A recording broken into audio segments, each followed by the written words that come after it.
Hei cintaku, korang kalau korang nak makan bubur, korang tak pernah korang tak perlu nak susah-susah nak masak, nak pergi ke kedai nak beli barang-barang. Korang datang je dekat Sabak Fried Chicken, ada bubur special dan bubur biasa kat sini.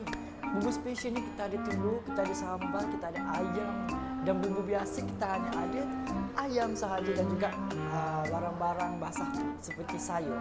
So kalau korang mengidam nak makan bubur yang pedas, minat pedas, korang boleh order sahaja yang special. Kalau korang budak-budak yang tak makan pedas, boleh order je special bubur yang biasa. So korang jangan lupa untuk datang try bubur Sabak Fried Chicken sebab bubur kat sini memang best, mantap. Dah ramai customer bagi feedback positif dan ramai customer repeat bubur kita sebab sedap dan juga yang paling penting murah. So dapatkan sekarang.